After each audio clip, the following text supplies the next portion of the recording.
The smell of antiseptic still triggers something in me. Not fear exactly, but a sharpening of senses. A reminder of the day I woke up from emergency surgery to discover my own sister had begun erasing me from the company I'd built with my bare hands. My name is Emma Taylor. 3 months ago, I lay in a hospital bed fighting an infection while my sister Jessica sat in my office, changing passwords, redirecting emails, and telling our biggest clients I had decided to pursue other interests. She thought a medical crisis was her perfect opportunity. What she didn't count on was that I'd recorded our conversation the day before my surgery, when she looked me in the eyes and promised to just keep things running until you're back. She also didn't realize that loyalty can't be stolen with a signature, and that I'd built relationships strong enough to withstand her lies. The moment I realized what was happening, watching her signature replace mine on company documents from my hospital bed, something inside me hardened. Not in anger, but in clarity. When you've poured 8 years of your life into building something meaningful, you don't just let it slip away because someone thinks you're too weak to fight back. So I made one phone call to the client that represented over half our annual revenue. A client who had chosen to work with us because of my vision, not our company structure. That single conversation didn't just save my business. It revealed the truth in a way no legal battle ever could. Before we jump back in, tell us where you're tuning in from, and if this story touches you, make sure you're subscribed, because tomorrow, I've saved something extra special for you. Let me take you back to where it all began. 8 years ago, I was sitting at my kitchen table in a tiny Seattle apartment, rain tapping against the windows as I drafted the business plan for what would become evergreen marketing. I had just left a soul-crushing corporate job where I'd watched sustainable brands get watered down by agencies that didn't understand their mission. I knew there was space for something authentic, a boutique agency dedicated exclusively to eco-conscious companies who genuinely wanted to make a difference. The early days were what you'd expect: sleepless nights, instant ramen, cold calling potential clients while trying to sound like I had a team behind me instead of just a secondhand laptop and fierce determination. My first client was a local, organic bakery that couldn't afford much, but they believed in what I was trying to build. I designed their rebrand working 18-hour days, sometimes falling asleep with my face pressed against my keyboard. By year 3, Evergreen had grown enough to lease a small office space overlooking Lake Union. The views weren't spectacular, just a sliver of water visible between 2 larger buildings, but it felt like validation. We had 8 employees, then a roster of loyal clients, and a reputation for authentic storytelling in the sustainability space. The work meant something to me personally. Each campaign we created wasn't just about selling products, it was about advancing values I believed in. Jessica joined right around that time. My little sister, 5 years younger, business degree from an elite university, always more polished and strategic than me. Where I was creative and relationship-focused, Jessica was analytical and systems-oriented. On paper, the perfect complement to my leadership style. "We'll be unstoppable together," she said the day I gave her the operations director position. The Taylor sisters, changing the marketing world. I believed her completely. The first 2 years with Jessica were everything I'd hoped. She streamlined our processes, improved our profit margins, and built financial models that helped us scale thoughtfully. Our team expanded to 20 people. We moved to a larger office with actual views of the water, decorated with reclaimed wood and living walls, an environment that matched the brands we represented. Every Friday, we'd have team happy hours on the rooftop deck, watching the sunset while celebrating the week's wins. I remember the night we landed the Terrain Outdoor account, our biggest client ever, a nationwide sustainable outdoor gear company with a $3 million annual marketing budget. We stayed late, just Jessica and me, drinking champagne on the office couch, planning expansions, dreaming about opening a second office in Portland. "To the Taylor sisters," Jessica said, raising her glass. "Unstoppable together." I can still hear the gentle clink of our glasses in quiet moments. The abdominal pain started on an ordinary Tuesday last spring. I'd been feeling off for a few days, tired, slight fever, loss of appetite, but dismissed it as stress from our growing workload. By Wednesday morning, the pain had localized to my lower right side, intense enough that I could barely stand upright. Jessica drove me to the emergency room, her face tight with concern as she helped me through the sliding doors. Appendicitis, the doctor said hours later. But it looks like it's already ruptured. We need to get you into surgery immediately. The last thing I remember before the anesthesia took hold was Jessica sitting beside my hospital bed, holding my hand, promising me everything would be okay. "Don't worry about anything," she said, her voice soft and reassuring. "I'll keep everything running smoothly until you're back on your feet." I believed her. Why wouldn't I? What was supposed to be a routine procedure turned complicated. The infection had spread, requiring a longer surgery and extended hospitalization. I drifted in and out of consciousness those first few days, heavily medicated and barely aware of my surroundings. Jessica was there each time I opened my eyes, laptop open, phone constantly buzzing, telling me she was handling everything. On the third day, still groggy from medication, I noticed something odd. My work email notifications had stopped coming to my phone. When I mentioned it to Jessica, she smiled and patted my hand. "It is updating our systems," she explained. "Just focus on getting better. Everything's under control." Her smile never reached her eyes, but in my medicated state, I didn't register the warning sign. By the end of the first week, small discrepancies began accumulating. Our project manager, Lily, came to visit, bringing flowers and awkwardly mentioning the transition before catching herself. My main contact at Terrain Outdoor sent a text wishing me success in my new endeavors. When I asked Jessica about these comments, she dismissed them as misunderstandings due to my extended absence. "People just don't know how to talk about serious health issues," she said with a shrug. "I've been clear that you're coming back." It wasn't until day 10 of my hospitalization that clarity began to emerge through the fog of medication and pain. A client email thread had been accidentally copied to my personal account, an account Jessica apparently didn't realize was synced to my phone. In it, she wrote, "Emma has decided to step back from day-to-day operations indefinitely to focus on her health recovery. I'll be your primary contact moving forward as I assume full leadership of Evergreen." I read that email 5 times, my heart rate monitor beeping faster with each pass. This wasn't a misunderstanding.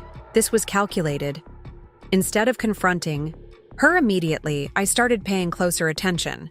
I asked the nurses to reduce my pain medication when Jessica wasn't present, trading comfort for clarity. I began taking screenshots of everything I could access from my phone. When Jessica visited, I kept my phone beneath my hospital blanket, recording our conversations. "How's the Terrain campaign developing?" I asked casually during one visit. "Don't worry about work right now," she replied, not meeting my eyes. "The doctors say stress will slow your recovery." "I'm not stressed," I lied. "Just interested."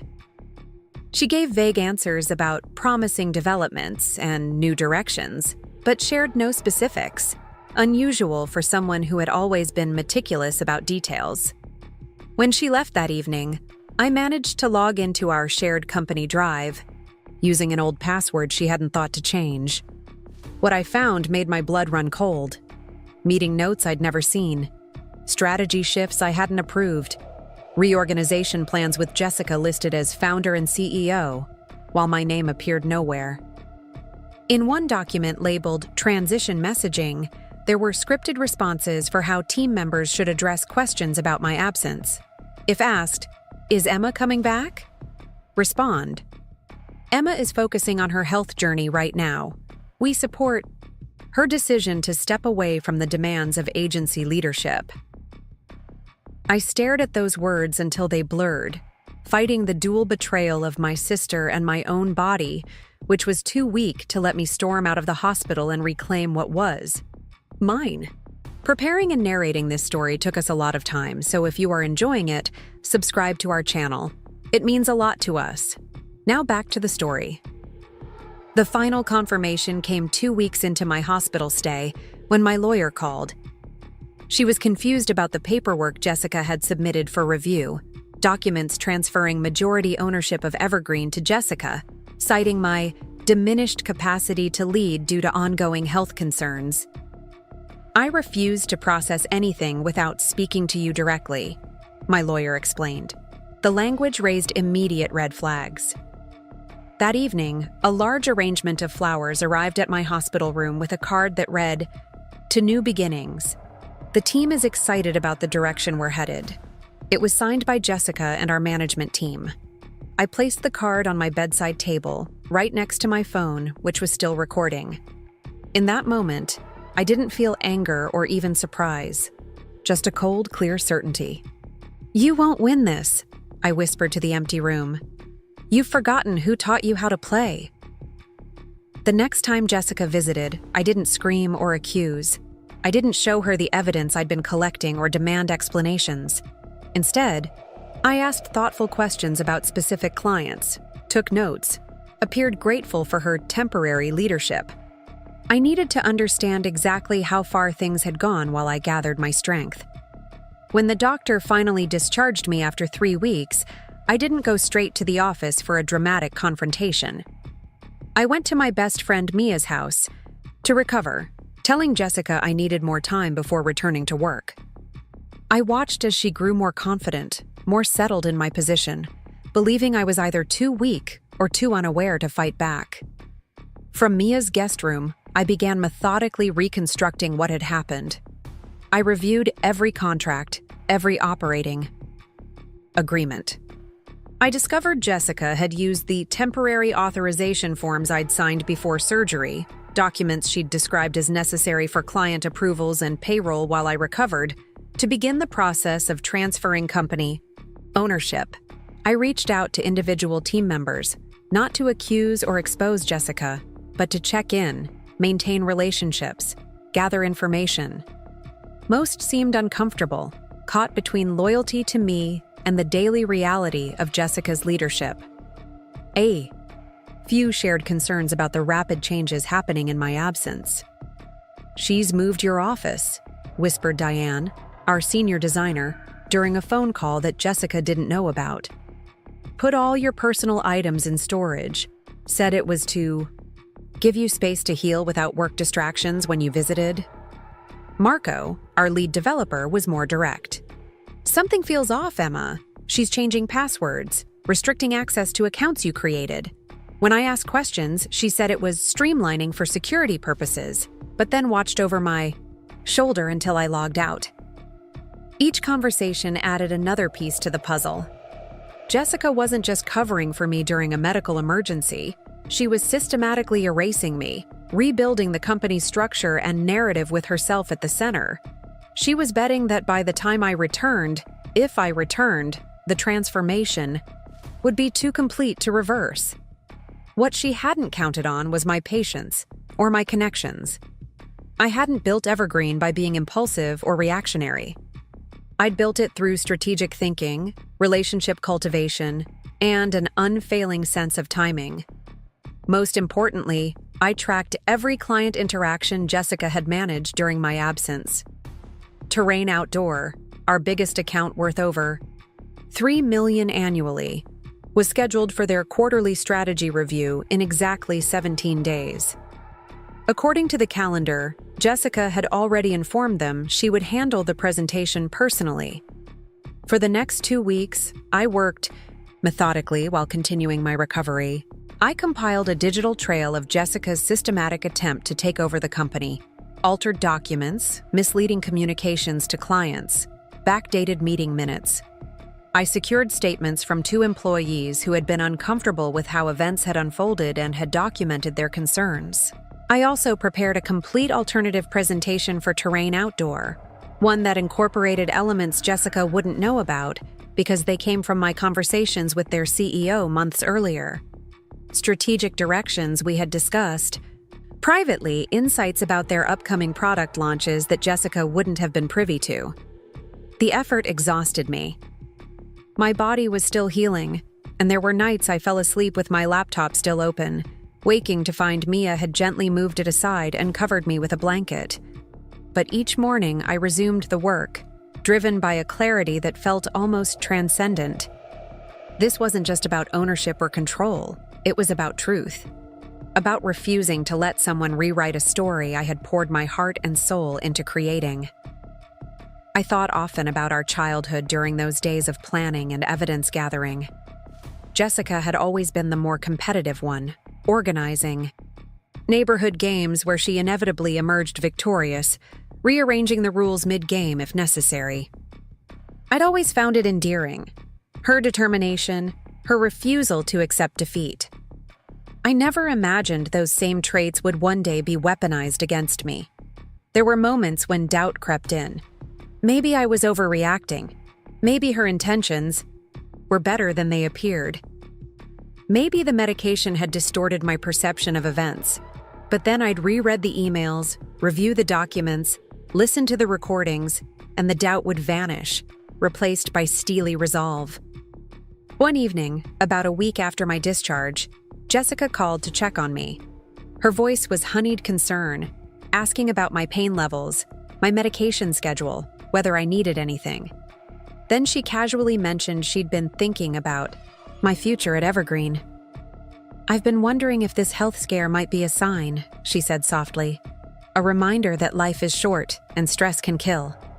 Maybe it's time to consider a less demanding role. Creative consultant, perhaps? You could work when you feel up to it, focus on the aspects you enjoy most, and leave the day-to-day management to me." I kept my voice neutral, even as my free hand clenched into a fist. "That's thoughtful of you to consider, Jess. Let's talk more about it when I'm stronger." "Of course," she agreed, sounding relieved. "Take all the time you need. Everything is under control at the office."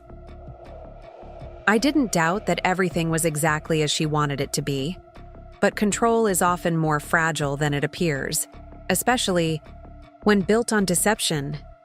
I didn't leak anything to the team. I didn't confront Jessica. I simply prepared, regained my strength, and waited for the perfect moment. When Jessica called again to check on my recovery, I told her I was feeling much better, but needed another week before discussing my new role at the company. "Take all the time you need," she said, her voice soothing in a way that now felt condescending. "Everything is under control." I'm sure it was. The night before the terrain presentation, I barely slept. I reviewed my slides one final time, practiced my talking points, carefully selected an outfit that would project strength and confidence while still acknowledging my recent health challenges. I chose a navy blue blazer I'd worn to our first meeting with Terrain 2 years earlier, something Michael Chen, their CEO, might recognize. Small details matter in moments of truth. Mia drove me to Terrain's headquarters the next morning. "You've got this," she said, squeezing my hand before I stepped out of the car. "Remember who built this company." "I remember," I promised. The Terrain offices occupied 3 floors of a sustainable building in downtown Seattle. Living walls, reclaimed materials, filtered water stations instead of plastic bottles. Everything about the space reflected their commitment to the values we'd helped them communicate through our marketing campaigns. I arrived 30 minutes early, wanting to center myself in the space before the confrontation I knew was coming. The receptionist greeted me warmly. She'd seen me many times before. Jessica's takeover attempt. "Ms. Taylor, welcome back. We weren't sure you'd be joining us today." "Wouldn't miss it for the world," I replied, keeping my voice light. "Our partnership with Terrain is too important." She directed me to the main conference room, a beautiful space with floor-to-ceiling. Windows overlooking Puget Sound. I set up my laptop, arranged my materials, and waited, my heart pounding but my hands steady. This was the moment everything would change, not through dramatic accusations or legal threats, but through simple, undeniable presence. At precisely 9:55, the Terrain executives began filing in. Michael Chen, their CEO, did a double-take when he saw me, then broke into a warm smile.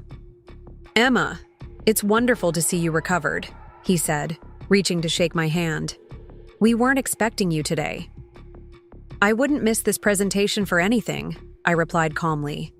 "Terrain is our most valued partnership." The others entered, each expressing surprise and pleasure at seeing me. Their sustainability officer, Amara, embraced me briefly. "The emails we've been getting made it sound like you were stepping away permanently," she said, confusion evident in her voice. "There seems to have been some miscommunication," I replied, keeping my tone neutral. "I'm very much still leading Evergreen." We exchanged pleasantries while I connected my laptop to their display system. I could feel curiosity and confusion rippling through the room, but no one asked direct questions. Corporate politeness keeping the elephant in the room temporarily invisible. At 10:03, Jessica walked in, her confident stride faltering when she saw me at the head of the table. She stopped dead, staring at me with wide eyes that quickly narrowed into calculation. She was wearing a cream-colored suit I'd never seen before, her hair styled differently than her usual look, small transformations to match her new self-appointed role. "Emma," she said, her voice tight but controlled. "This is unexpected. I thought we agreed you needed more recovery time." The room fell silent, every eye darting between us as the true nature of the situation began to dawn on everyone present. I smiled, making direct eye contact with her and then with each person around the table. "I'm feeling much better, thanks. Ready to present our quarterly strategy personally, as promised in our original contract." Before she could respond, I turned to the room. "Shall we begin?" Jessica took a seat across from me, her face a careful mask. I could read the rapid calculations happening behind her eyes, weighing whether making a scene would damage her more than allowing me to proceed. I launched into the presentation with calm authority, my voice steady despite the adrenaline coursing through me. "Terrain and Evergreen have been partners for 2 years now," I began, clicking to my first slide. "In that time, we've achieved remarkable results by staying true to both our values: authenticity, sustainability, and innovation." Jessica tried to interject several times during my presentation, but each time I smoothly acknowledged her input while maintaining control. "Thank you, Jessica. That bridges perfectly to our next point about authentic leadership in sustainability messaging." The irony wasn't lost on anyone in the room. My presentation included elements Jessica couldn't have known about: insights from private conversations with Michael, emerging market trends I'd been tracking before my hospitalization, creative approaches uniquely aligned with Terrain's upcoming spring collection launch. With each slide, I reclaimed not just my position, but my vision. When I reached the section on upcoming initiatives, I referenced the private conversation Michael and I had had months earlier about expanding their youth ambassador program, something Jessica couldn't have known about because it wasn't in any of our shared documents. As we discussed in February, Michael, the Gen Z engagement metrics support your instinct about youth leadership being central to the next phase. Michael nodded, his eyes flickering between Jessica and me with growing understanding. The tension in the room was palpable, but I maintained my professional demeanor, never directly addressing the elephant in the room, but making its presence impossible to ignore. As I wrapped up the presentation, I could see Jessica's confidence crumbling. Her posture had shifted, her interjections had ceased, and she was now just watching me with a mixture of anger and dawning realization that her carefully constructed narrative was unraveling. When I finished, there was a moment of silence before Michael spoke. "This is exactly why we chose Evergreen," he said, nodding appreciatively. "Your understanding of our brand goes beyond marketing. It's about shared values and vision." He turned to Jessica, his expression cooling slightly. There seems to be some confusion about leadership at Evergreen. Emma has always been our primary contact and the reason we selected your agency. Jessica attempted to explain, her usual composure cracking slightly. Emma's health situation required changes in our structure. I've been managing the transition to ensure continuity. Michael cut her off politely but firmly. Could I speak with Emma privately for a moment? Jessica had no choice but to agree. As soon as the door closed behind us in a small adjacent meeting room, Michael's professional demeanor softened. What's really going on, Emma? We received formal notification that you were stepping away from the company. I took a deep breath and placed a single document on the table between us. A copy of the falsified transfer of leadership Jessica had attempted to process, along with the email she'd sent to Terrain about my indefinite leave. I've been dealing with some serious health issues, I said carefully, and a more serious ethical one. I wanted you to hear it from me directly because I value our partnership too much for misrepresentations. I didn't elaborate further. I didn't need to. In business relationships of a certain caliber, excessive explanation often undermines credibility. The evidence spoke for itself. Michael studied the document, then looked up at me, his expression grave. This is disappointing. Yes, I agreed simply. He was quiet for a moment, then nodded decisively. We chose Evergreen because of your vision and integrity, Emma. We'll be continuing our contract with you. Just you. I'll need written confirmation of the leadership structure moving forward before our next invoice payment. You'll have it by the end of the week, I promised. When we returned to the conference room, Jessica was sitting stiffly, scrolling through her phone with forced casualness. The other Terrain executives were chatting among themselves, the atmosphere uncomfortable but contained. Michael thanked both of us for the presentation, but his concluding remark was directed solely at me.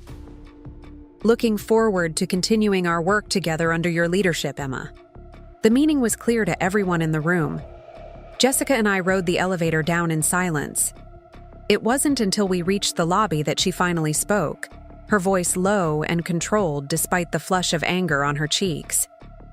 That was unprofessional and unnecessary.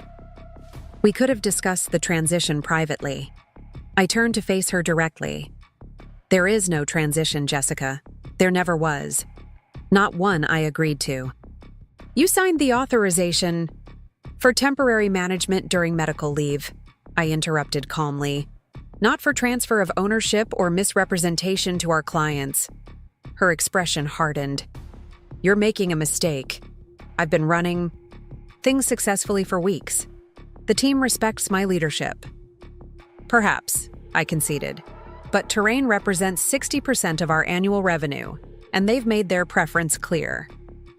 How do you think the other clients will respond when they learn the truth?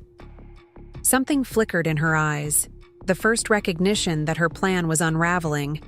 She had calculated everything meticulously except the strength of the relationships I'd built over years. This isn't over, she said as we reached the street. I smiled slightly. On that, we agree. We parted ways there, Jessica heading back to the office, me returning to Mia's house to prepare for the next phase.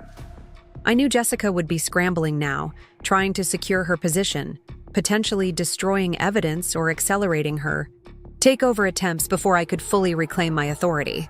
But I had anticipated this. Before the Terrain meeting, I had already emailed our board members requesting an emergency session. I had prepared and encrypted files documenting everything, ready to share but protected from unauthorized deletion. I had also reached out to our IT manager, asking him to quietly secure all company systems and create backups of everything. As I walked away, my phone buzzed with messages from team members who had apparently already heard something was happening. News travels fast in small companies. I didn't respond immediately, needing time to formulate the right approach. This wasn't just about me versus Jessica anymore. It was about the future of the company and everyone who worked there. Back at Mia's house, I sat on the edge of the guest bed, suddenly overwhelmed by exhaustion. The adrenaline that had carried me through the morning drained away, leaving me shaky and more aware of my still healing body. "How did it go?" Mia asked, appearing in the doorway with a cup of tea. "First round to me," I said, accepting the tea gratefully. "But there's still the knockout to deliver." She sat beside me, her face serious. "Are you sure you're strong enough for this right now? Physically, I mean." I considered the question honestly. The doctor had warned against stress during recovery, had emphasized rest and gradual return to normal activities. This was neither restful nor normal. "I don't have a choice," I finally replied. "If I wait until I'm fully recovered, there might not be a company left to save." Mia nodded, understanding. "What's the next move?" "Board meeting. Day after tomorrow. I need to prepare." For the rest of the day, I focused on organizing my evidence into a clear, compelling narrative that the board could follow easily. I created a timeline showing Jessica's systematic attempt to take control, contrasting it with my medical records to highlight how her most aggressive moves coincided with my periods of heaviest medication. I carefully selected which employee testimonials to include, focusing on factual observations rather than emotional reactions. I compiled financial data showing the company's performance before and after my hospitalization, highlighting several questionable decisions Jessica had made that prioritized her control over the company's best interests. By evening, my presentation was ready. I emailed the board secretary confirming the emergency session and requesting that all members attend in person rather than virtually. Some conversations need to happen face-to-face. That night, Jessica called. I let it go to voicemail, not yet, ready for that confrontation. Her message was terse. "We need to talk about what happened today. This isn't how business decisions should be made." I didn't call back. Instead, I sent a brief text. "I agree this should be handled professionally. Looking forward to discussing with you and the board on Friday morning." She didn't respond. The next day was oddly quiet. I heard from several team members that Jessica had called an all-hands meeting at the office, presenting a united front and assuring everyone that recent miscommunications were being resolved. She didn't mention me by name, according to Diane, but referred vaguely to leadership transitions that were still in flux. I spent the day preparing physically and mentally for the board meeting.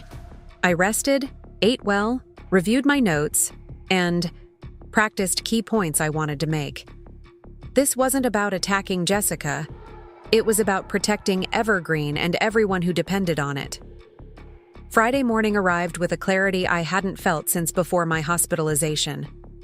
I dressed in my favorite power suit, charcoal gray with subtle pinstripes paired with a deep green blouse that matched our company color.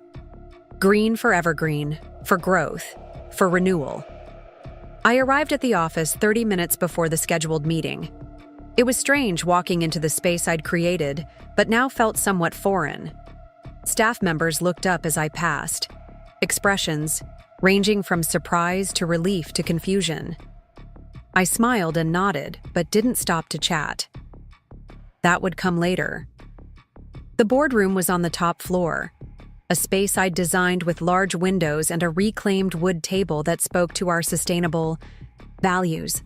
I was the first to arrive, giving me time to set up my materials and center myself in the space that had once been entirely mine. One by one, the board members filed in. 4 investors who had believed in Evergreen from its early days.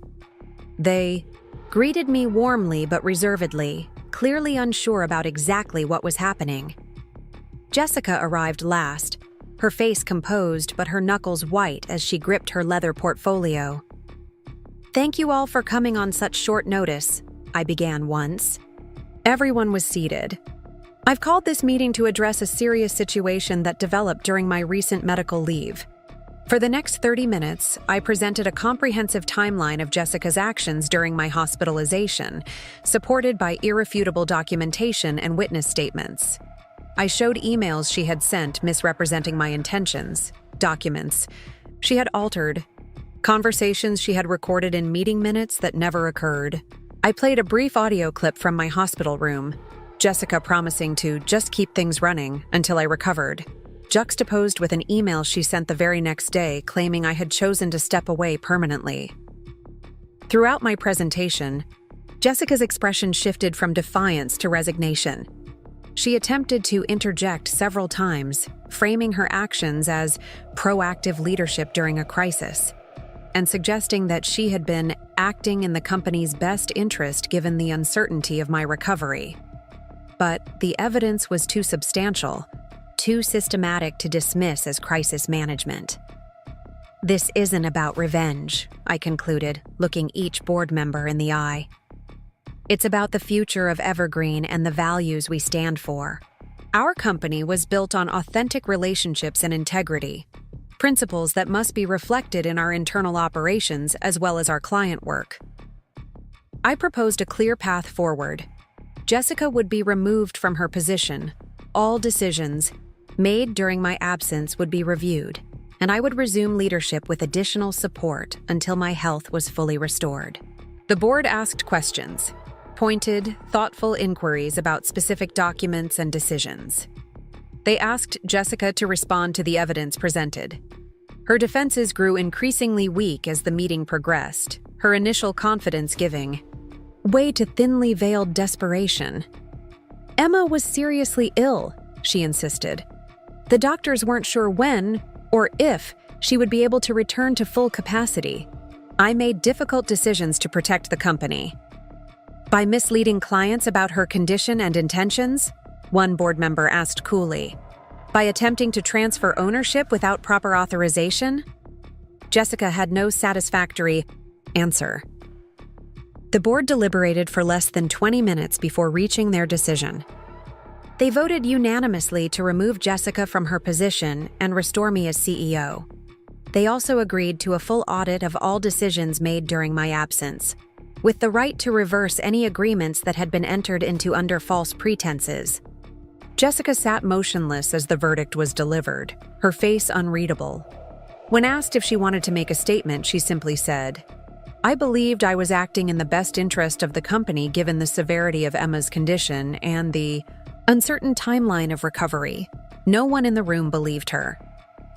That evening, I called each of our major clients personally to clarify the situation and reassure them about continuity of service. I was honest without being vindictive, explaining that there had been an internal misunderstanding about leadership transition during my medical leave that has now been resolved. All but one small client decided to stay with us. Terrain Outdoor not only remained, but increased their contract value. "We value partners who demonstrate integrity even in difficult circumstances," Michael told me during our call. "This has only reinforced our confidence in your leadership." Jessica was escorted from the building the following morning by our head of security. She had been given the opportunity to resign rather than be terminated, which she accepted, a small mercy that would make her future job searches marginally easier. As she stood by the elevator, box of personal items in her arms, her composure finally cracked. "You have no idea how hard I worked while you were gone," she said, her voice tight with emotion. "How many fires I put out. How many problems I solved while you were lying in that hospital bed." "I'm sure you did," I acknowledged. "That was your job, the job I hired you for and trusted you with." "You would have done the same if you had the chance," she insisted, a final attempt to justify her actions. I simply replied, "That's where. You're wrong, and that's why I'm still here." The doors closed between us, and I felt nothing but a profound exhaustion mixed with relief. My body was still healing, but at least now my company was back in my hands. The following weeks were challenging in different ways. I had a business to rebuild, trust to restore, and my own health to consider. I worked reduced hours initially, delegating more than I ever had before. The team responded with remarkable commitment, perhaps appreciating how close we had come to losing our company's soul. Walking back into my office that first day felt surreal. Jessica had already removed most of my personal items, redecorated. The space to her taste with sleek minimalist furnishings that contrasted sharply with my previous warm, eclectic style. It felt like entering a stranger's room, though one with a familiar view. I didn't immediately change it back. That seemed petty somehow.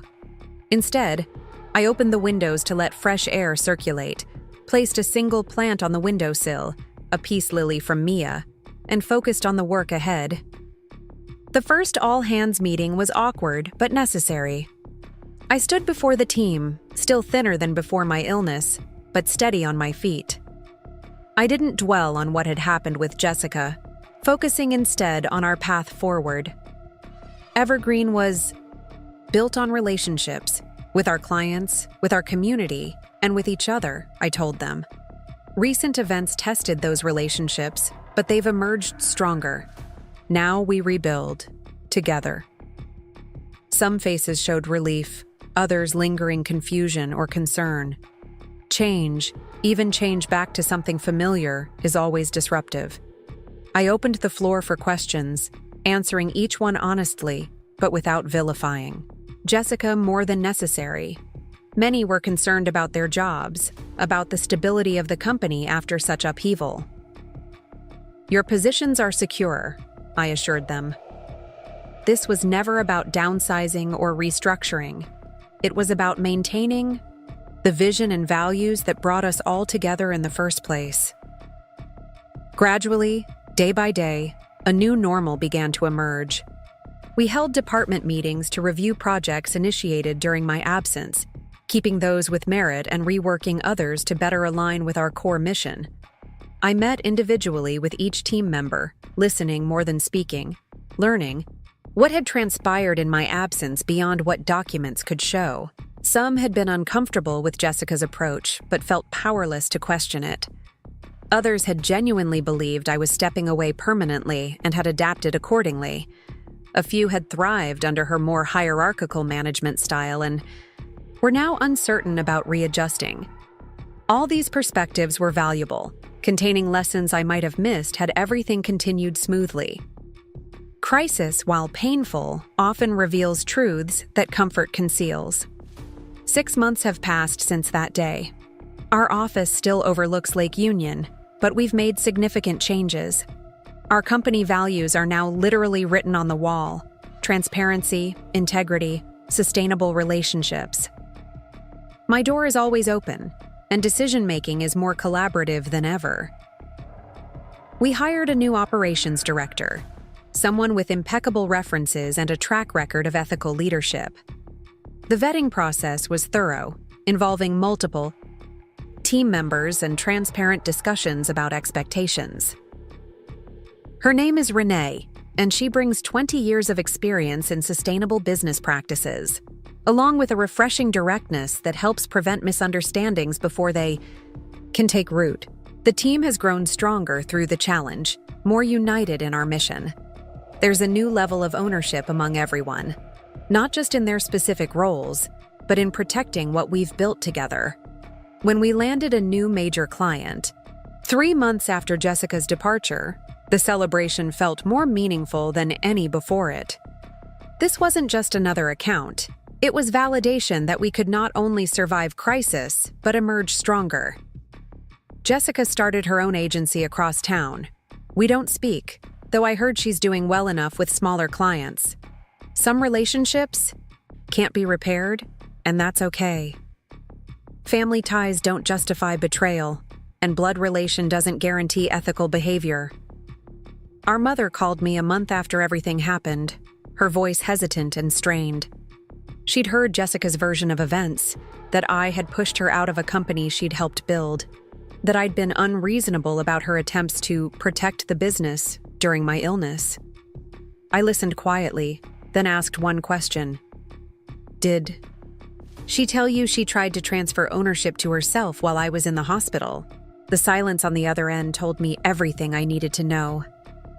I still love her, Mom, I said finally.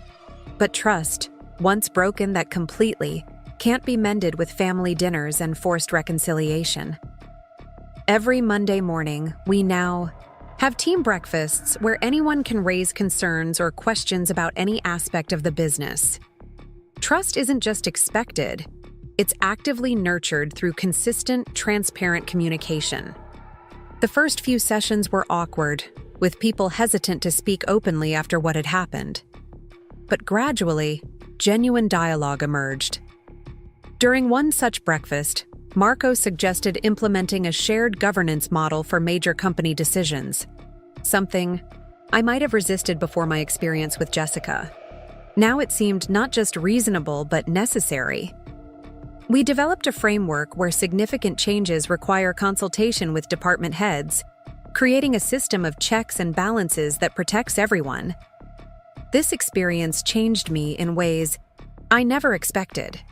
I became more discerning about who I bring into inner circles, yes, but also more determined to create a company culture built on genuine trust. I learned that documenting everything isn't cynical. It's responsible leadership that protects everyone involved. The health challenges continue. My immune system was compromised by the severe infection, and recovery was complicated by the stress. But these physical limitations have given me perspective on what truly matters. I've delegated more, built stronger systems, and actually improved our client results by focusing on what I do best while empowering others to lead in their areas of expertise. On particularly difficult days, when fatigue hits harder than usual, I remind myself that my worth isn't measured by hours worked or emails answered. It's reflected in the culture I've created, the relationships I've built, the integrity I've maintained even when it would have been easier to compromise. The most surprising outcome was discovering my own resilience, not just in business, but in relationships. The team members who stood by me, who quietly preserved truth even when it was risky, have become more like family than colleagues. Real loyalty reveals itself in crisis, and I'm more grateful than I can express for those who remembered who built Evergreen, even when my name was being systematically erased. I still have the recording of Jessica promising to just keep things running until I recovered. I don't listen to it anymore. Some lessons once learned don't need repeating. They say business isn't personal, but when it's something you've built with your whole heart, it's the most personal thing in the world. What I learned through all this wasn't just how to protect what I've created. It was understanding that true strength isn't about fighting the loudest battles. It's about being strategic with your truth. Trust should be given generously, but not blindly. Document everything, not from paranoia, but from professionalism. And remember that in business, as in life, your reputation and relationships are your real assets. Guard them carefully. 1 year after my hospitalization, I received an email from Jessica. It wasn't an apology. I didn't expect one. It was a request to meet, to discuss potential collaboration between our agencies. I declined politely but firmly. Some bridges once burned shouldn't be rebuilt. Not because of bitterness, but because the foundation was flawed from the beginning. Instead, I focused on expanding Evergreen in directions Jessica never envisioned. We opened that Portland office we'd once dreamed about over champagne, but with a leadership team built on proven loyalty and shared values. We launched a mentorship program for young women entrepreneurs, teaching them not just marketing fundamentals, but ethical leadership principles. The company continues to grow, rooted in the vision I fought to preserve. And whenever I walk past that wall where our values are displayed, I touch the word integrity and silently thank the crisis that forced us to live those values more authentically than ever before. There are moments when I wonder what might have happened if I hadn't woken up to that accidental email, if Jessica's plan had progressed unchecked until my return to the office. Would I have discovered the truth too late? Would I have had the strength to fight back once the transformation was complete? These questions have no answers, and dwelling on them serves no purpose. Sometimes the greatest gift is simply timing, the right revelation at the precisely necessary moment. Last month, I was invited to speak at a conference on sustainable business practices. As I prepared my presentation, I struggled with whether to include my experience with Jessica as a case study in ethical leadership. It would make for a compelling narrative, certainly, but it felt exploitative somehow, using a painful personal experience for professional gain. In the end, I chose to speak more generally about crisis as a clarifying force, about how our most difficult moments often reveal our true priorities and values. After my talk, a young entrepreneur approached me, her expression earnest. "How do you know who to trust when you're building something from nothing?" she asked. I considered her question carefully before responding. Trust develops gradually, through consistent actions, not grand declarations. Watch what people do when they think no one is looking. Pay attention to how they treat those who can't benefit them.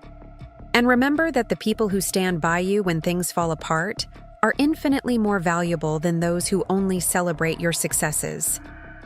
She nodded thoughtfully, and I recognized in her the same mixture of ambition and vulnerability that had driven me 8 years ago.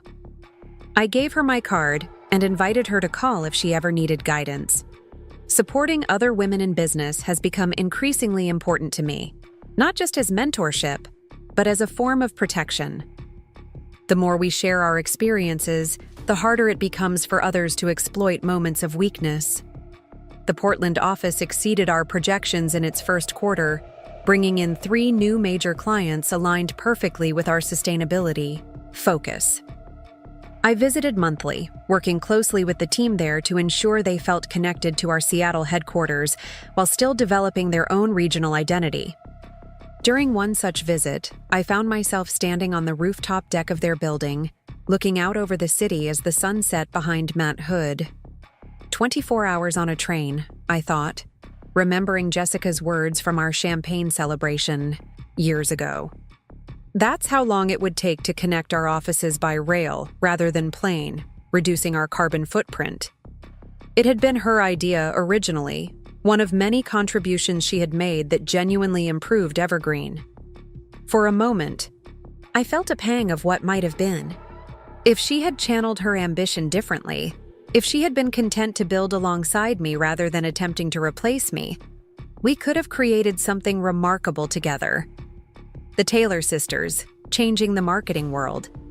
But that path had closed permanently the moment she decided my illness was her opportunity. Some choices can't be unmade, no matter how much we might wish to rewrite the story. I returned to Seattle with renewed focus and energy. The company was thriving, our client base expanding, our work more meaningful than ever. The medical challenges continued. Monthly checkups, occasional setbacks, the lingering fatigue that the doctors warned might never fully disappear. But I had adapted, finding new rhythms that accommodated these limitations while still allowing me to lead effectively. During one of our Monday breakfast meetings, Diane suggested creating a formal succession plan, not because anyone expected me to step down, but because my health scare had highlighted how vulnerable the company could be without clear protocols in place. "What happens if you get sick again?" she asked plainly. "We need to know the process, have it documented and agreed upon. No gray areas this time." She was right, of course. I worked with our legal team to create a comprehensive plan outlining exactly what would happen in various scenarios. Temporary absence, extended leave, permanent departure. The document was reviewed by the entire leadership team, then presented to all staff for transparency. No more whispered transitions, no more uncertainty about who held authority and why. Creating that plan was surprisingly liberating. It acknowledged my mortality, my limitations, in a way that felt not like weakness, but wisdom. No one builds something to last forever unchanged. The true test of leadership isn't in maintaining personal control, but in creating systems that can survive and thrive beyond any individual. 3 days ago, I received a text from Michael Chen at Terrain Outdoor. "Just saw Jessica's agency won the Blue Water account. Thought you should know." Blue Water was a mid-sized, sustainable clothing brand, not directly competitive with any of our clients, but adjacent to our market. I typed back a simple, "Thanks for the heads up," and set my phone aside, surprised by my lack of emotional response.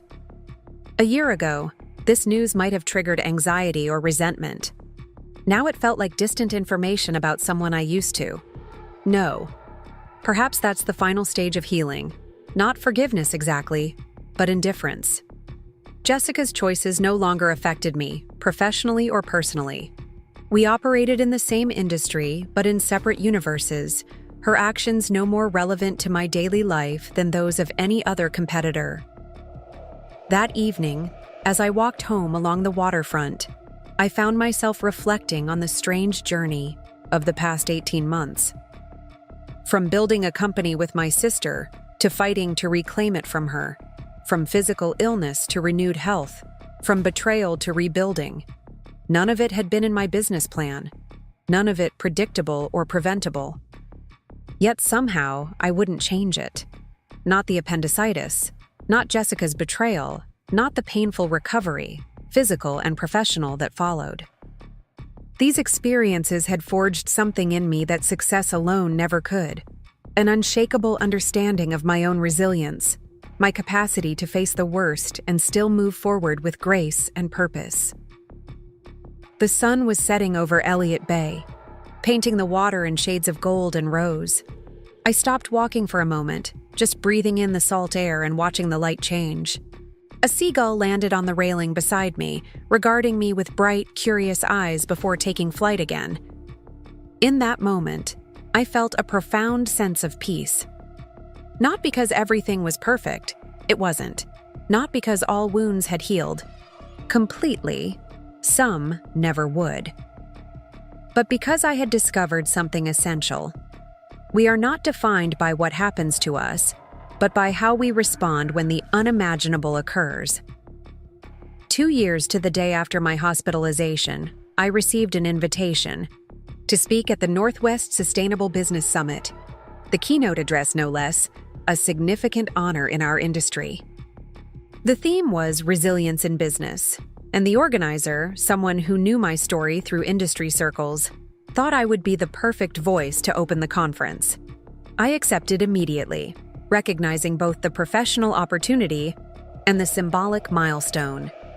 2 years ago, I had been fighting for my life in a hospital bed while my sister dismantled what I'd built.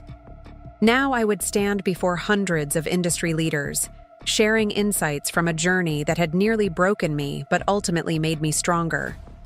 Preparing the speech was more emotional than I'd anticipated.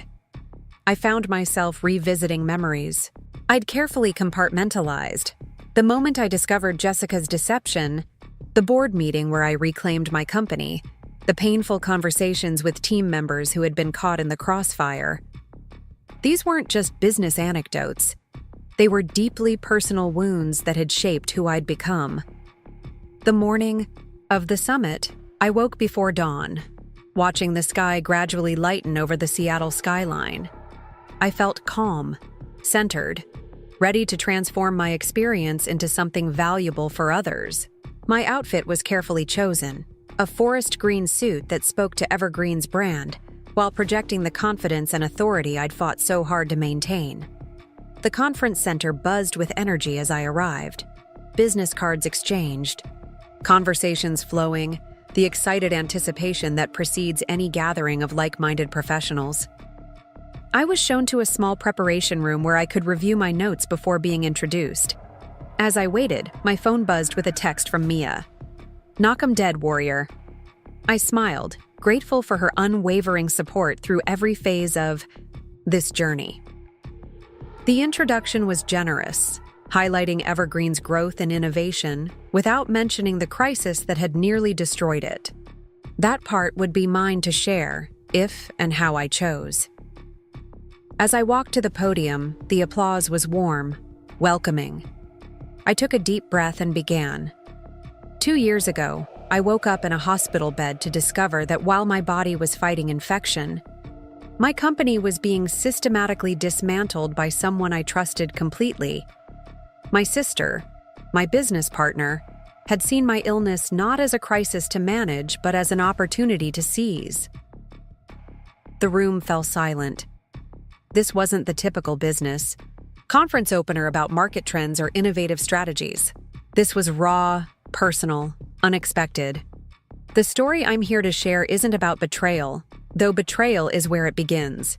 It's about resilience, not just in business models or market strategies, but in the human capacity to rebuild from ashes. It's about the structures we create that either crumble under pressure or transform it into strength.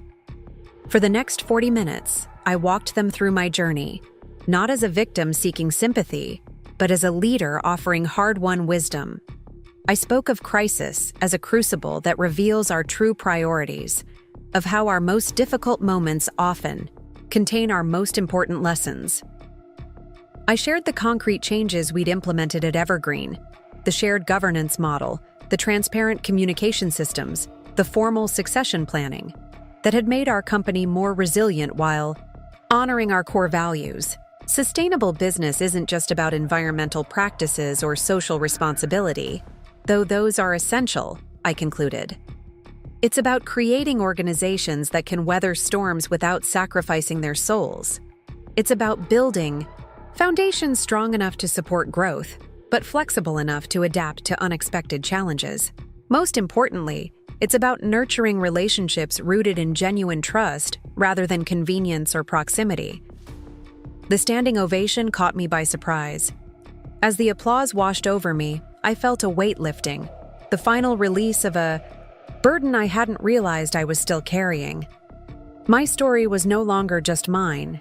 It belonged now to everyone who might learn from it, draw strength from it, use it to protect what they valued most.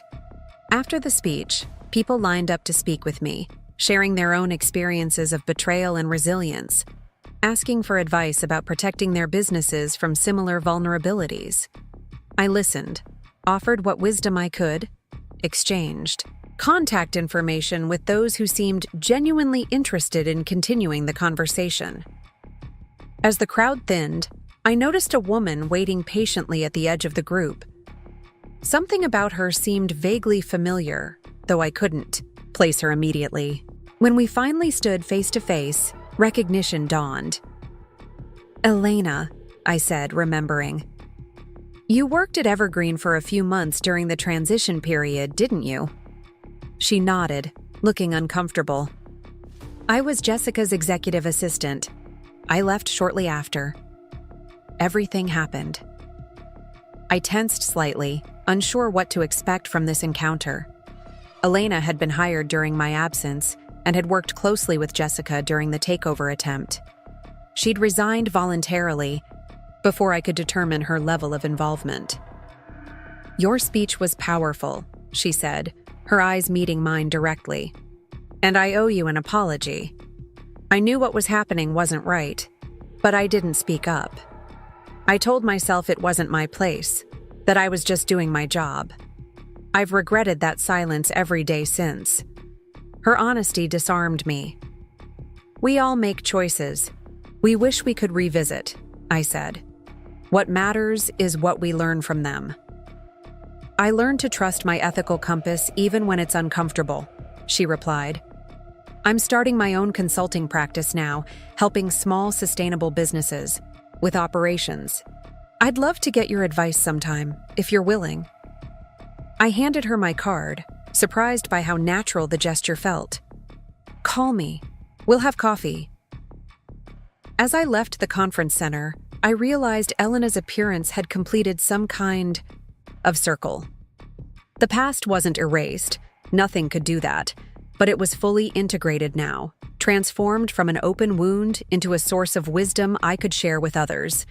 Back at the office the following week, I called a leadership meeting to discuss a new opportunity that had emerged from the conference. A consortium of sustainable businesses was forming to create industry-wide ethical standards, and they wanted Evergreen to lead the marketing strategy. "It's a perfect fit for our values," Renee observed, "and the exposure would be invaluable." Marco nodded agreement.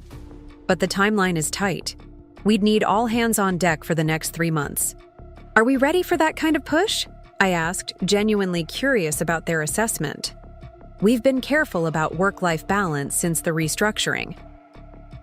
The conversation that followed was exactly what I'd hoped for when we implemented the shared governance model: honest, thoughtful evaluation of both opportunity and capacity, with everyone's voice valued equally. We decided to accept the project, but with modified deliverables and a slightly extended timeline that would protect our team from burnout. As we wrapped up the meeting, Diane stayed behind, waiting until we were alone before speaking. "I saw the conference video," she said. "Your speech. I hadn't realized it had been recorded, much less shared publicly, and..." "It was brave," she said simply. "Transparent in a way most leaders never manage. I'm proud to work here, Emma. More than ever." Her words meant more than any standing ovation. Diane had been with Evergreen almost from the beginning, had watched the company grow and evolve, had survived the turmoil of Jessica's attempted takeover. Her assessment carried the weight of shared history and genuine understanding. "Thank you," I replied. "That means a lot." The consortium project became a turning point for Evergreen, elevating our profile within the industry while reinforcing our commitment to ethical business practices. We hired 5 new team members to manage the increased workload, carefully vetting each candidate not just for skills but for alignment with our values. My personal life evolved alongside the company. After years of pouring every ounce of energy into building Evergreen, I began reclaiming space for relationships outside work. I joined a hiking group, started dating occasionally, reconnected with friends I'd neglected during the most intense phases of entrepreneurship. Mia teased me about this transformation. "Who are you? And what have you done with the workaholic I used to know?" I laughed, recognizing the truth in her question. Near-death experiences have a way of clarifying priorities. "Is that what it was?" she asked, suddenly serious. "Both times? The physical illness and the company crisis?" I considered her question, rolling it around like a stone I was examining from all angles. "Yes," I finally said. Both showed me what I was willing to fight for and what I could let go. Both taught me that survival sometimes depends on surrender, not giving up, but accepting what can't be changed so you can focus on what can. 6 months after the conference, I received an email that made my heart skip. Jessica's name in my inbox, subject line, "Congratulations." I hesitated before opening it, bracing for whatever lay inside. The message was brief, formal. "Saw the piece about Evergreen and Business Northwest. The consortium project looks impressive. Congratulations on the success." No apology, no personal connection, just a professional acknowledgement. I wasn't sure what I'd expected, or even what I wanted from her after all this time. I replied with equal brevity, "Thank you. Hope things are going well with your agency." That minimal exchange was our first communication in nearly 2 years. It wasn't reconciliation. I doubted that would ever be possible. But it was something. An acknowledgement of continued existence. A tiny bridge across an ocean of hurt. I mentioned it to my therapist during our next session. I'd started therapy 6 months after reclaiming Evergreen, recognizing that while the business was healing, I still carried wounds that needed professional attention. "How did it make you feel seeing her name in your inbox?" Dr. Reeves asked. "Less than I expected," I admitted. There was a moment of surprise, maybe a flash of the old anger, but mostly nothing. Like getting an email from a distant acquaintance. "That's significant progress," she observed. There was a time when just hearing her name would trigger a physical stress response. She was right. The early months after Jessica's departure had been characterized by hypervigilance, constantly checking systems to ensure nothing else had been compromised, startling at any unexpected change, sleeping poorly as my mind replayed scenarios and searched for missed warning signs. "I think the speech was a turning point," I said, sharing the story publicly somehow. Released it. Made it less mine, if that makes sense. "Perfect sense," Dr. Reeves nodded. "Narratives hold power. By reshaping yours from victim to survivor to teacher, you've transformed its emotional impact. Outside the windows of her office, Seattle enjoyed a rare sunny winter day, light glinting off Puget Sound in the distance. I watched a ferry making its slow journey toward the islands, passengers invisible at this distance but present nonetheless, each with their own stories of loss and recovery. "I don't think I'll ever understand why she did it," I said quietly. "Not really. We grew up in the same house with the same parents. We shared the same values, or so I thought. How does someone justify betraying their own sister that completely?" Dr. Reeves considered her response carefully, as she always did with the most difficult questions. Understanding why is often less healing than we expect it to be. Some behaviors don't have satisfying explanations, at least not from the outside. What matters more is how you've rebuilt your life in a way that protects you from similar harm. I nodded, recognizing the wisdom in her words. The why had consumed me in the early days. Had Jessica always planned to take over, viewing our partnership as temporary from the beginning? Had my illness simply presented an opportunity she couldn't resist? Had she genuinely believed she was doing what was best for the company? None of these questions had answers I could verify, and dwelling on them had only prolonged my suffering. As winter turned to spring, Evergreen continued to flourish. We completed the consortium project ahead of schedule, earning accolades from partners and industry media alike. The Portland office had grown to 15 employees and was generating nearly 30% of our overall revenue. We were exploring the possibility of a third location in Vancouver, BC, extending our reach into Canada. On the third anniversary of my hospitalization, I took the day off, something I would never have done in my previous workaholic life. Instead of spending the day dwelling on painful memories, I drove to Mount Rainier National Park, hiking one of the lower trails that was accessible in early spring. The mountain air was crisp, cleansing, the forest around me vibrant with new growth. Near a stream swollen with snowmelt, I sat on a fallen log and pulled out the journal I'd brought along. I'd started journaling during recovery, initially as a way to process the trauma, but eventually as a practice that helped clarify my thoughts and priorities. On this significant anniversary, I wanted to reflect intentionally on how far I'd come and where I hoped to go next. I wrote about the strength I'd discovered in vulnerability, about how needing help had connected me more deeply to the people around me. I wrote about the freedom that came with creating systems that didn't depend solely on my presence or control. I wrote about the unexpected gift of limitations, how working within new constraints had forced creativity and collaboration I might never have developed otherwise. As I closed the journal and prepared to head back down the trail, my phone buzzed with a text. Reception was spotty in the mountains, so I was surprised to see a message come through. It was from an unknown number. "Is this Emma Taylor from Evergreen Marketing?" I hesitated, then replied affirmatively, curious who might be reaching out directly to my personal number. The response came quickly. "This is Rachel Winters, Jessica's former client from Blue Water. I need to speak with you urgently about a situation involving your sister. Can you call when you have privacy?" My stomach tightened. Whatever this was, it couldn't be good. I found a clearing with better reception and dialed the number. Rachel answered immediately. "Thank you for calling back. I wasn't sure you would, given everything." "What's going on?" I asked, keeping my voice neutral. She sighed heavily. "Jessica's agency has been handling our marketing for about 18 months.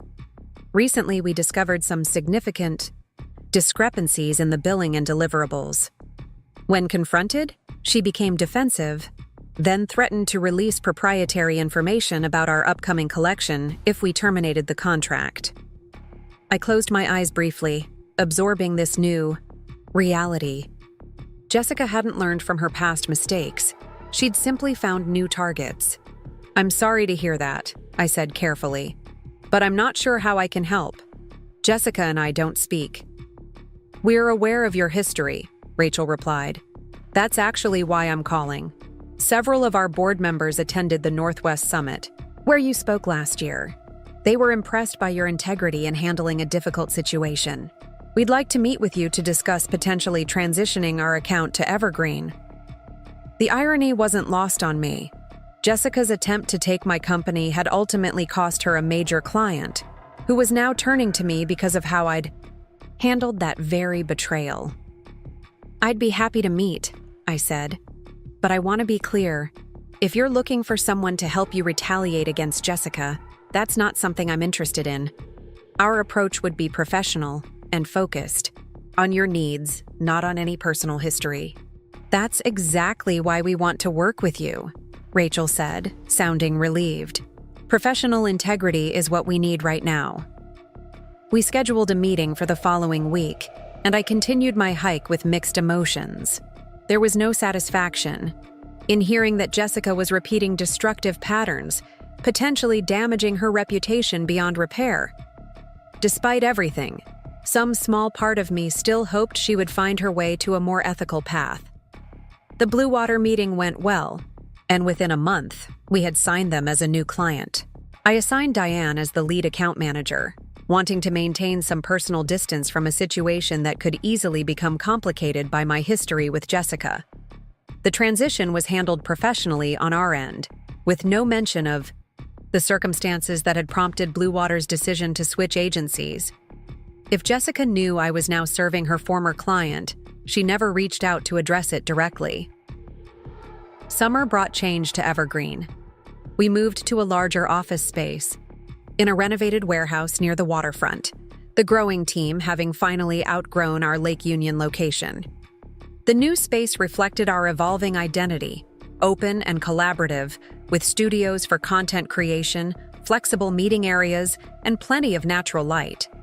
We maintained our commitment to sustainability through energy-efficient systems, reclaimed materials, and an extensive rooftop garden that supplied our kitchen and created habitat for urban wildlife. The move felt symbolic, a physical manifestation of how far we'd come since the crisis.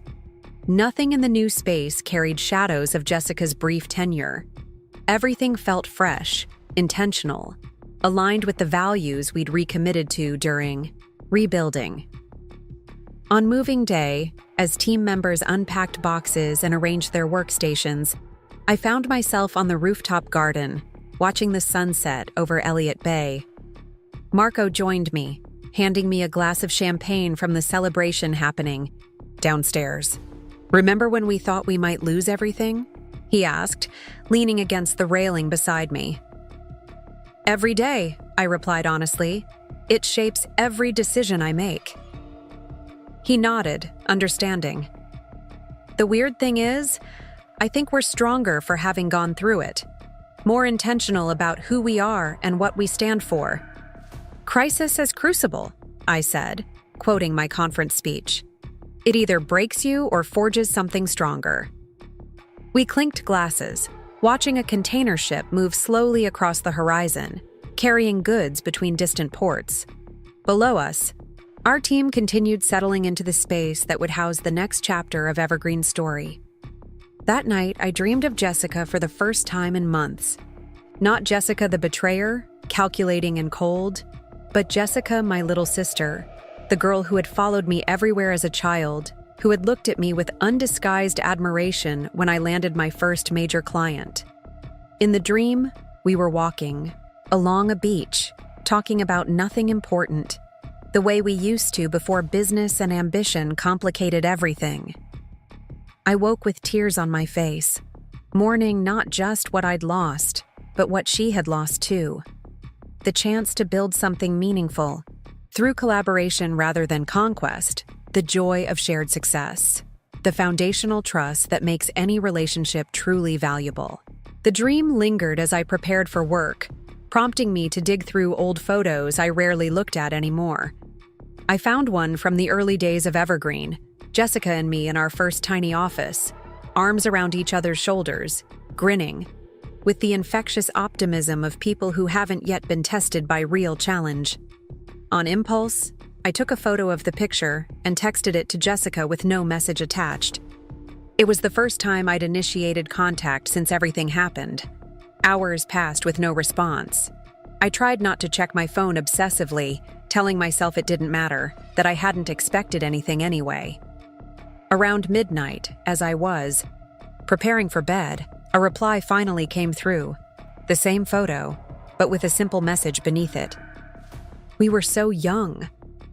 Not an apology, not a reconciliation, just an acknowledgement of shared history, of time's passage, of innocence lost. I didn't reply. There was nothing more to say. But something shifted slightly in my heart. Not forgiveness? Exactly, but a softening of the hard edges grief had carved there. We had been young, both of us. We had made choices, some good, some disastrous, that had led us to very different places. The sister I had loved was gone, replaced by someone I would never fully trust again. But perhaps the anger could fade, replaced by something quieter and less consuming. The 4th anniversary of my hospitalization passed without ceremony. I spent it in the Vancouver office. The expansion we'd been considering had become reality, with a small team serving Canadian clients from a renovated space overlooking the harbor. Life had acquired a rhythm that felt sustainable, balanced between work that remained meaningful and personal connections that had deepened with time and attention. Evergreen had grown to 60 employees across 3 locations, with a client roster that included some of the most innovative sustainable brands in North America. We'd won industry awards for both our creative work and our business practices. The crisis that had nearly destroyed us was ancient history to many of our newer team members, something they'd heard referenced occasionally but hadn't experienced firsthand. I still thought about Jessica sometimes, wondering how her agency was faring, whether she'd found whatever she'd been seeking when she tried to take my place. We hadn't communicated since that brief text exchange months earlier. Her name rarely came up in industry conversations anymore, suggesting her star might be fading. I found no satisfaction in this possibility, only a quiet sadness for what might have been. Then came the email that changed everything again. The subject line was simple. Coffee? The message from Jessica was equally brief. I'll be in Seattle next Tuesday. I'd like to meet if you're willing. There are things I need to say in person. I stared at the screen for a long time, conflicting emotions washing through me. Curiosity, wariness, a trace of the old anger, but mostly a surprising calm. Whatever she wanted to say, I was strong enough to hear it now. Tuesday at 2 hours, I replied. Armistice on Western Avenue. The choice of venue wasn't accidental. Armistice was neutral territory, not my regular cafe, but not unfamiliar either. Western Avenue placed us firmly in public view, away from either of our offices. The name itself suggested a truce, a formal cessation of hostilities. When Tuesday arrived, I found myself unexpectedly nervous. I dressed carefully, professional but not intimidating, a middle ground between power and approachability. I arrived 10 minutes early, selecting a table near the back with a clear view of the door. Jessica arrived precisely on time, scanning the room until her eyes found mine. She looked different somehow, thinner, with subtle touches of gray at her temples that hadn't been there before. Her expression was unreadable as she approached. "Thank you for meeting me," she said, taking the seat across from me. I nodded, but didn't speak, waiting to hear why she had reached out after all this time. She ordered coffee, her hands slightly unsteady as she set her purse aside. When the server left, she took a deep breath and looked directly at me for the first time. "I'm closing the agency," she said without preamble. "It's been in trouble for a while, but I've been too proud to admit it. After what happened with Blue Water and a few other clients, the reputation damage was too extensive to overcome." I kept my expression neutral, unsure where this was heading. "I'm sorry to hear that." She shook her head slightly. "Don't be. It's the consequence of choices I made. That's actually why I wanted to see you. I've been doing a lot of work with a therapist this past year, trying to understand why I did what I did to you, to us. The server returned with our drinks, creating a brief pause in a conversation that suddenly felt momentous. I don't expect forgiveness, Jessica continued once we were alone again. I'm not even asking for it, but I need you to know that I understand now how deeply I betrayed you. Not just professionally, but as your sister, as the person who should have protected you when you were vulnerable. Her voice cracked slightly on the last word, and I saw tears forming in her eyes. This wasn't the calculated Jessica who had tried to steal my company. This was someone humbled, genuinely remorseful. What made you reach out now? I asked quietly. She wiped at her eyes, composing herself. Mom has cancer, stage 3 breast cancer. She's starting treatment next month. The news hit me like a physical blow. Our mother, always vibrant and strong, facing the same vulnerability that had nearly destroyed me. Why didn't she tell me? She was going to, Jessica said, but she made me promise to talk to you first. She said, her voice broke again. She said she doesn't want to leave this world with her daughter still broken apart by what happened. She wants to see us find some kind of peace with each other, even if we can never be close again. I sat back in my chair, absorbing this new reality. Our mother's illness, Jessica's apparent remorse, the possibility of some kind of resolution to a chapter I'd thought was permanently closed. I don't know what to say, I admitted finally. You don't have to say anything, Jessica replied. Just think about it, about whether there's room for something new between us. Not what we had before, that's gone. But something honest, something that acknowledges both the damage done and the possibility of healing.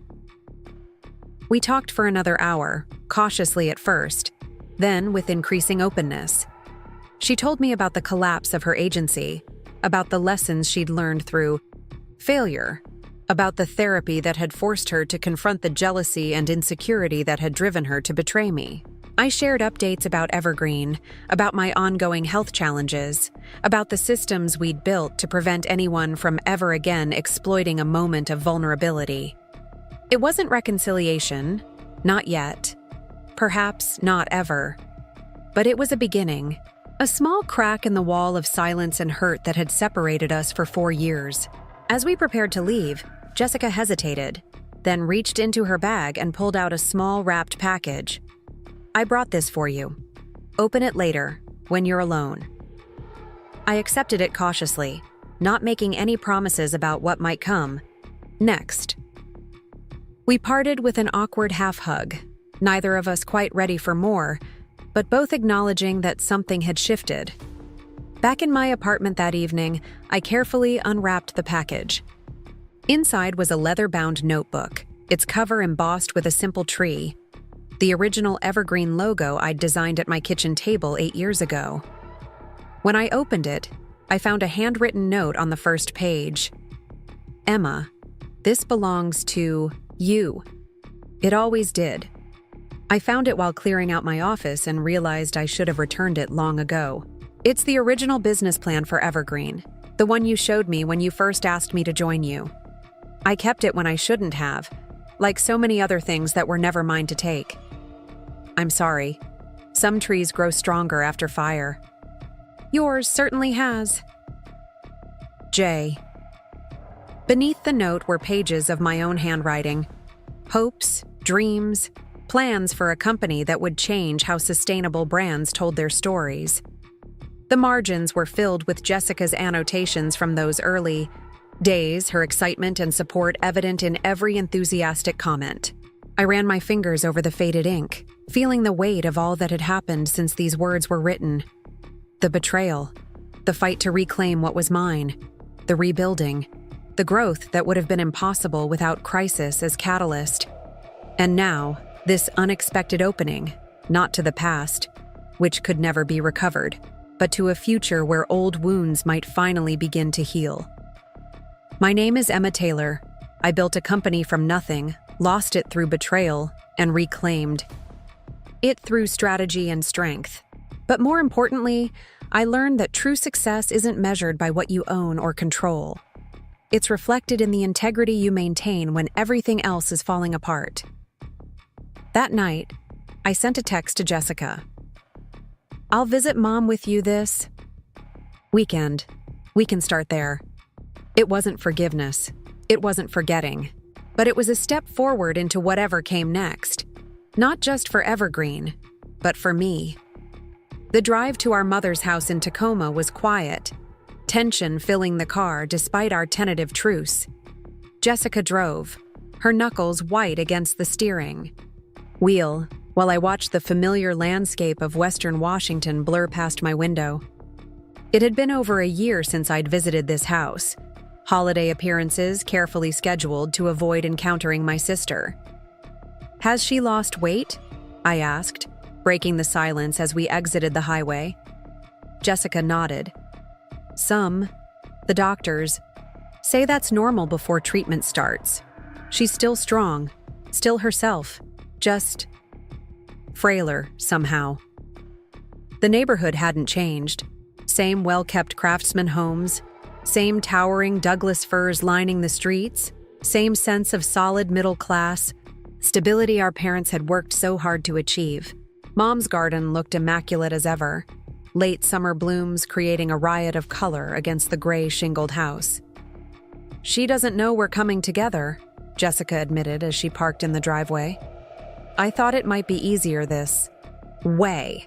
No pressure for a big emotional reunion. I appreciated the consideration. Good call. Mom opened the door before we reached it, her face registering first surprise, then cautious joy at seeing us approach side by side.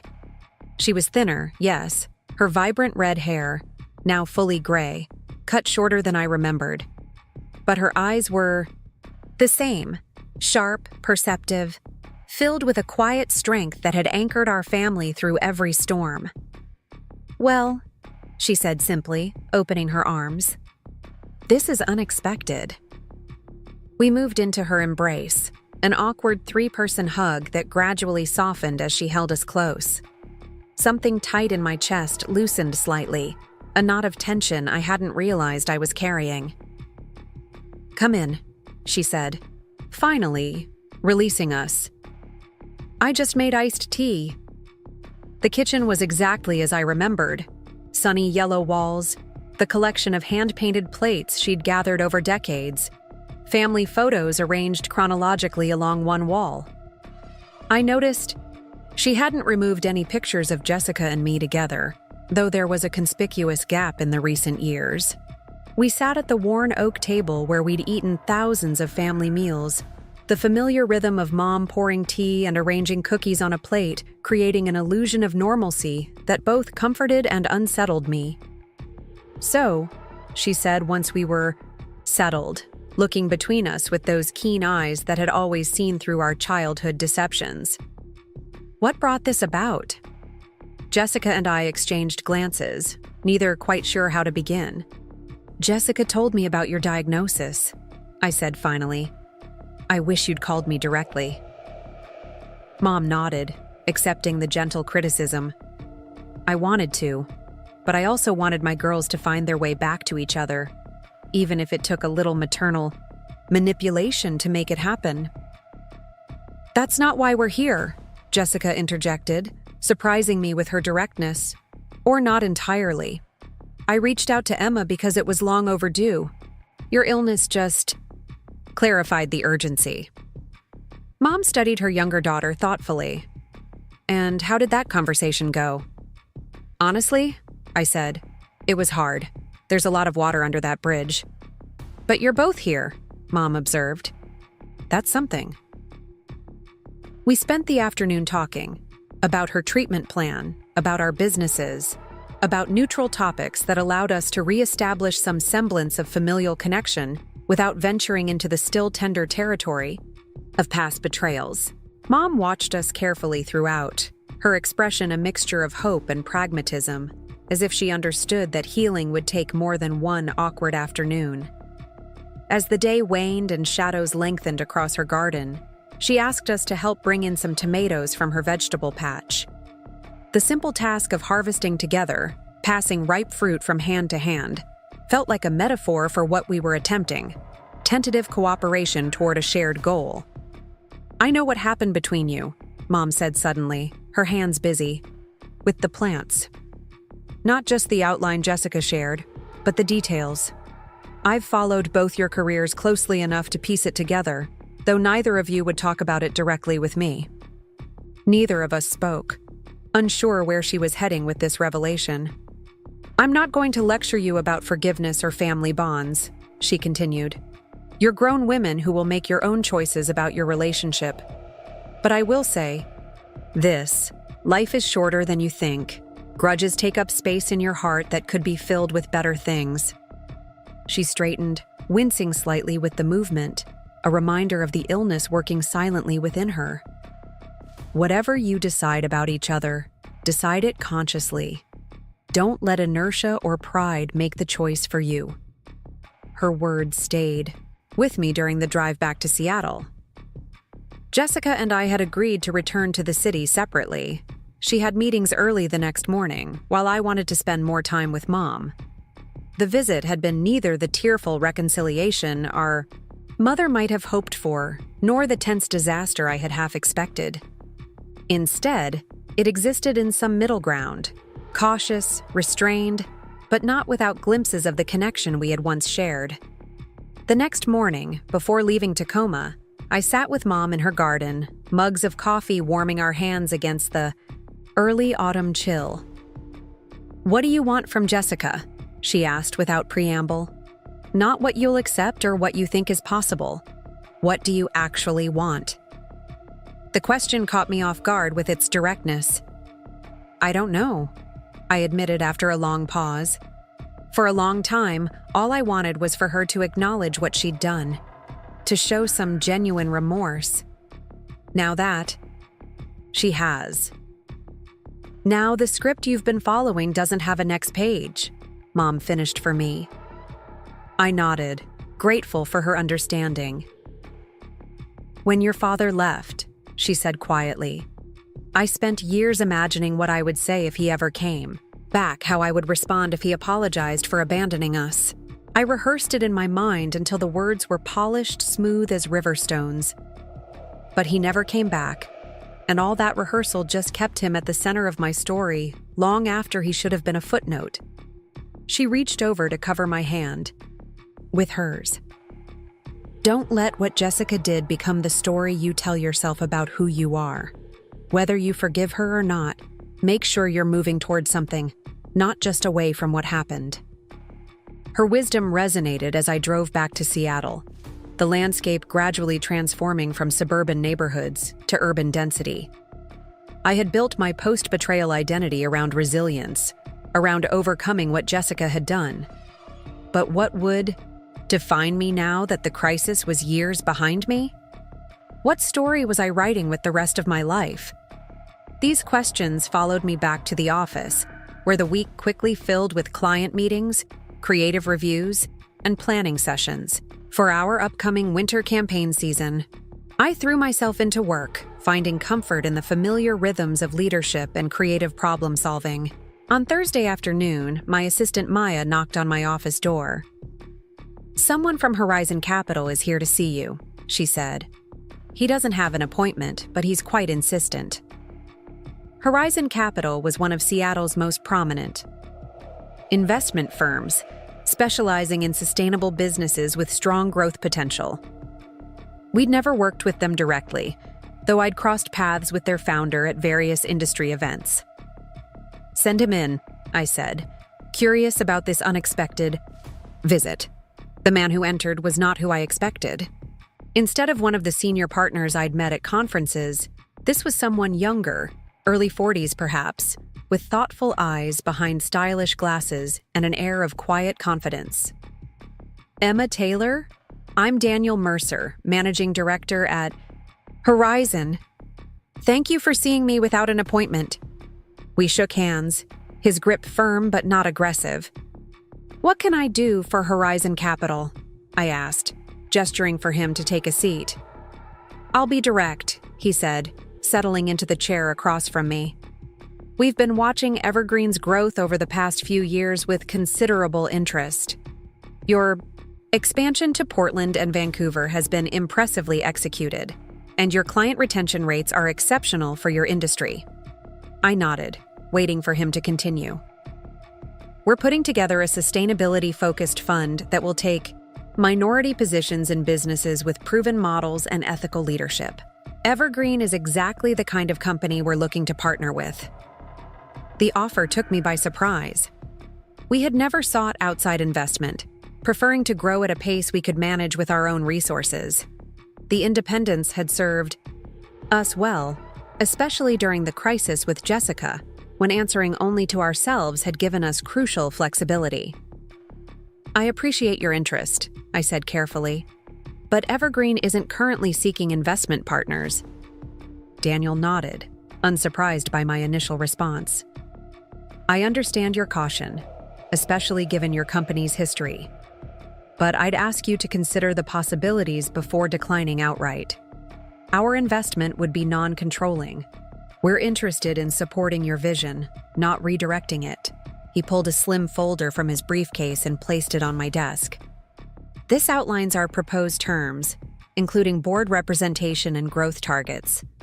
We're particularly interested in supporting your expansion into the eastern markets, Chicago, Boston, New York, markets where sustainable brands are gaining significant traction, but still lack the kind of authentic marketing partner Evergreen provides." The mention of Eastern expansion caught my attention. It was something we'd discussed in our long-term planning sessions but had set aside as too resource-intensive for our current capacity. "I'll review your proposal," I conceded, "but I should be clear that any decision would require consensus from our leadership team. That's how we operate." Daniel smiled, seeming pleased rather than disappointed by this condition. "That's exactly why we're interested in Evergreen. Your governance model is as innovative as your creative work. We believe in investing in systems, not just products or services." After he left, I sat with the folder unopened on my desk, contemplating what this opportunity might mean for Evergreen's future. External investment would accelerate our growth significantly, allowing us to enter markets we might otherwise take years to reach. But it would also introduce new voices into our carefully balanced ecosystem, new priorities that might not always align perfectly with our core values. I decided to wait until our Monday leadership breakfast to share the proposal with the team.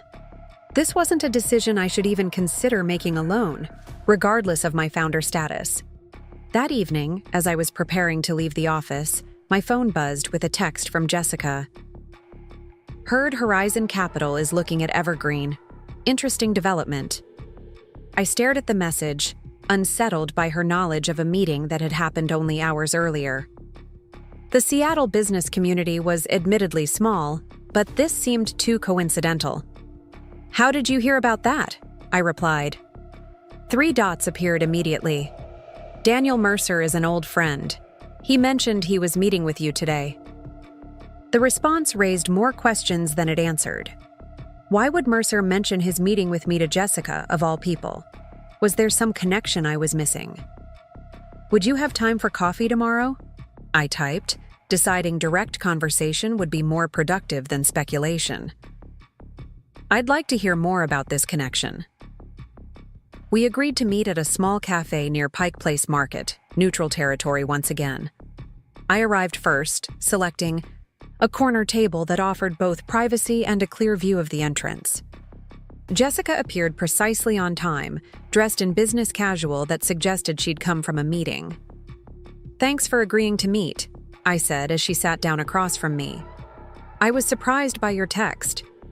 She nodded, accepting a menu from the server before responding. "I imagine so. To be clear, Daniel didn't seek me out to discuss Evergreen. We were having lunch about unrelated matters when he mentioned he had a meeting with you scheduled." "What unrelated matters?" I asked directly. Jessica hesitated, then seemed to decide on honesty. "He's helping me navigate the closure of my Agency. Horizon has a small business transition fund that assists companies through orderly shutdowns, ensuring employees and clients are properly supported through the process. This explanation made more sense than my initial suspicions, though it still felt strange that these separate parts of my life were intersecting without my knowledge. "Are you concerned about their interest in Evergreen?" Jessica asked after we'd ordered. "Because despite our history, I can tell you that Daniel and his team are legitimate. Their approach to investment is ethical and transparent. They've built quite a reputation for supporting sustainable businesses rather than exploiting them." "I'm always cautious about outside interests," I replied, "especially given what happened the last time I trusted someone with my company." The reference hung between us, unavoidable. Jessica winced slightly but didn't dodge the implicit accusation. "Fair point. But for what it's worth, I think you should at least hear them out. The Eastern markets would be a natural extension of what you've built on the West Coast." "Since when do you give me business advice?" I asked, more curious than accusatory. She smiled faintly. "Old habits. Sorry, it's just... I've been watching what you've done with Evergreen since. Everything. You've built something remarkable, Emma. Something that deserves to grow." The conversation shifted to safer territory after that. Mom's first chemotherapy appointment scheduled for the following week, mutual acquaintances in the industry, neutral topics that allowed us to maintain the fragile connection we'd re-established, without venturing too deeply into emotional minefields. As we prepared to leave, Jessica hesitated, then asked, "Would you like me to attend Mom's first treatment with you? We could take shifts, give her continuous support without having to spend too much time together if that's still uncomfortable." The offer surprised me with its thoughtfulness and lack of pressure. "That might work," I conceded. "I'll check her schedule and let you know." Walking back to the office afterward, I found myself contemplating Jessica's apparent transformation. The sister I'd known, competitive, ambitious, calculating, seemed at least partially replaced by someone more reflective, more aware of her impact on others. Was it genuine growth, or simply another strategy? And how much did my willingness to believe in her change depend on my own need for resolution? These questions lingered as I presented Horizon's proposal to our leadership team the following Monday. I shared the basic outline without revealing Jessica's connection to Daniel, wanting their unbiased assessment before introducing that complication. The response was mixed, with Renee expressing immediate enthusiasm while Marco voiced concerns about maintaining our independence. Diane, ever practical, suggested we request more detailed terms before making any decisions. "What's your instinct, Emma?" Marco asked after we'd discussed the pros and cons for nearly an hour. "You've guided us through every major decision so far with remarkable clarity." I considered the question carefully. My instinct is to proceed cautiously but openly. The expansion opportunities are compelling, and their non-controlling approach respects our governance model. But there's one factor I haven't mentioned yet that complicates my perspective. I explained Jessica's connection to Daniel, watching their expressions shift from surprise to wariness. These people had lived through the crisis with me, had seen firsthand the damage Jessica's betrayal had caused. Their caution was understandable. "Does she benefit financially if we accept their investment?" Diane asked bluntly. "No," I assured. "Them. It's a completely separate relationship. She's using their transition services to close her agency, not as an investment partner."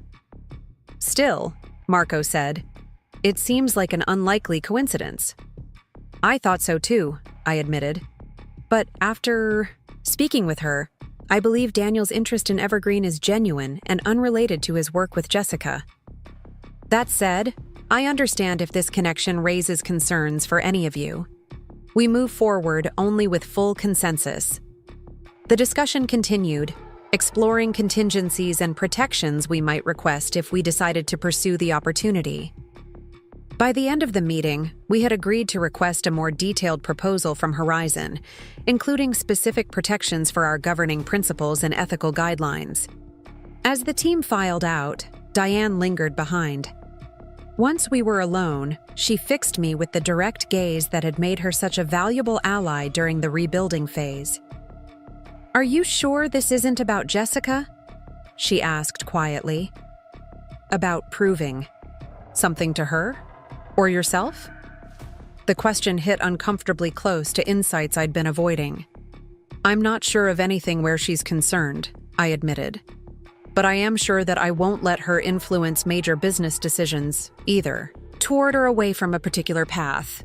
Evergreen deserves better than that." Diane nodded, seemingly satisfied with my answer. "For what it's worth, I think the Horizon opportunity has merit. Just make sure you're evaluating it on its own terms, not as part of some unresolved family dynamic." The wisdom in her counsel stayed with me as I drove to Tacoma the following day for Mom's first chemotherapy session. Jessica had agreed to take the afternoon shift, giving me the morning hours to sit with Mom as the treatment began. The oncology center was designed to feel non-clinical: soft lighting, comfortable recliners, warm colors, but nothing could fully disguise its purpose. Mom, always perceptive, noticed my discomfort immediately. "It's not so bad," she assured me as a nurse inserted the IV into her port. "The anti-nausea medications have improved significantly since your aunt went through this 20 years ago." I nodded, trying to match her matter-of-fact approach to the situation. "Is there anything specific you need from me today? Books, different music, snacks?" She smiled, reaching for my hand. "Just your company, and perhaps an update on that investment opportunity you're considering. Focusing on your business always cheers me up." I shouldn't have been surprised that she knew about Horizon. Mom had always maintained an extensive network of friends and former colleagues who kept her informed about her daughter's professional lives, especially during the years when we weren't speaking directly. "You know about that, huh?" I said, returning her smile. "Well, we're still in the evaluation phase. The opportunity is compelling, but I have some reservations about outside influence on our direction." "Control has always been important to you," she observed without judgment. "Even as a child, you preferred creating your own games to joining others already in progress." The insight was characteristic of her ability to connect present behaviors to lifelong patterns. "Is that a bad thing?" I asked. "Not at all. It's made you an excellent founder and leader. But every strength becomes a limitation if we rely on it exclusively." She adjusted her position slightly as the medication began flowing. "Sometimes growth requires releasing some control, allowing new influences to shape what we're building." We talked more about Horizon, about Evergreen's expansion possibilities, about the changing landscape of sustainable marketing. The conversation flowed easily, providing welcome distraction from the medical reality surrounding us. When Jessica arrived shortly after noon, there was an awkward moment as we negotiated the handoff, neither quite sure how to behave in this new context of cautious cooperation. "She likes the music station on Channel 4, I said, gathering my things. "And they said the social worker will stop by around 2 to discuss support resources." Jessica nodded, settling into the chair I'd vacated. "Got it. I brought those British mystery novels you mentioned, Mom, in case you feel like reading." Mom watched our careful interaction with unconcealed interest. "My girls," she said, her voice slightly roughened by the anti-nausea medication. "Always so competent, even when navigating emotional minefields." As I left the treatment center, I found myself reflecting on her observation. Competence had been our family's love language for as long as I could remember. Solving problems, managing difficulties, addressing challenges with practical efficiency rather than emotional expression. It had served us well in many ways, but perhaps it had also limited our ability to heal the deepest wounds. The following weeks fell into a rhythm dictated by Mom's treatment schedule. Jessica and I coordinated our visits without directly overlapping, communicating primarily through brief functional texts about Mom's needs and condition. It wasn't friendship, wasn't even family closeness as most would define it, but it was a workable system that served its purpose. Meanwhile, discussions with Horizon Capital progressed steadily. Daniel and his team responded positively to our requests for additional protections, seeming to appreciate rather than resent our caution. The more I learned about their approach, the more it aligned with Evergreen's values and long-term vision. A month into Mom's treatment, when the side effects had begun to accumulate and her energy was at its lowest, Jessica and I finally found ourselves at the house simultaneously. I had arrived for my usual morning shift to find Jessica still there, having stayed overnight when Mom developed a fever. "The doctor says it's a common reaction, nothing to worry about," she explained, her voice hoarse with fatigue.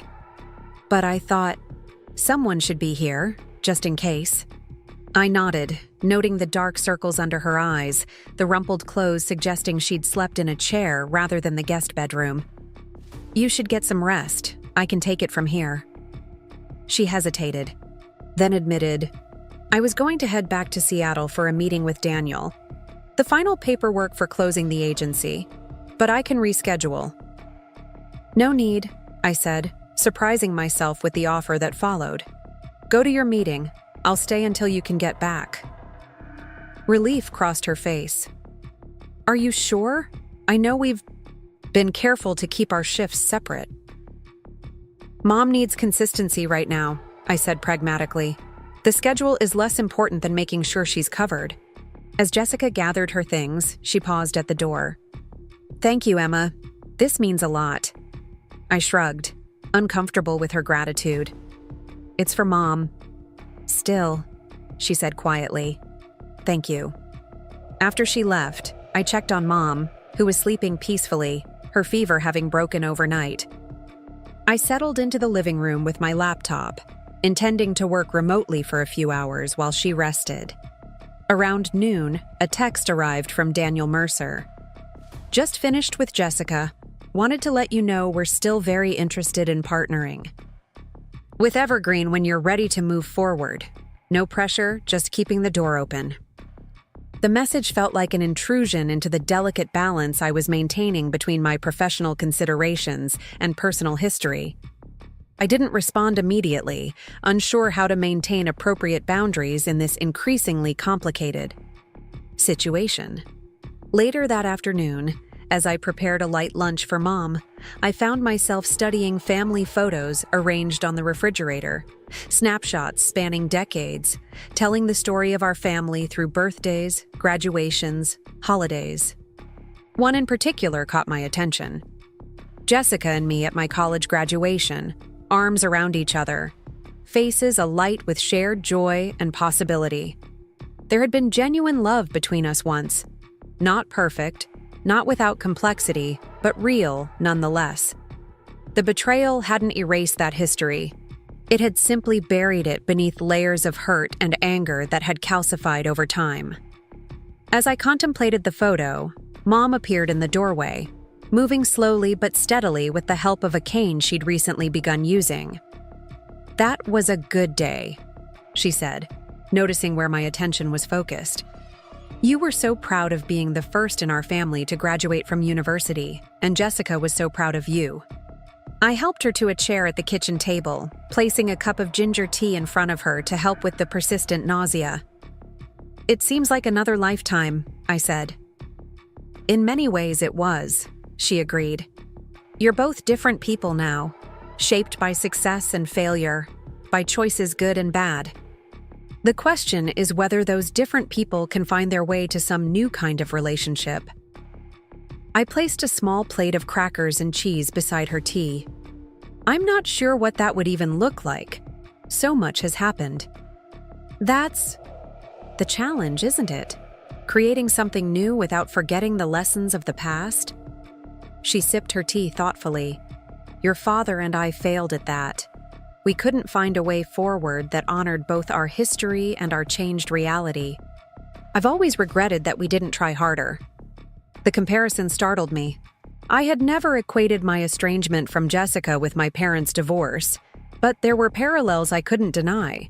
The sense of betrayal, the broken trust, the struggle to redefine a fundamental relationship after irreversible damage.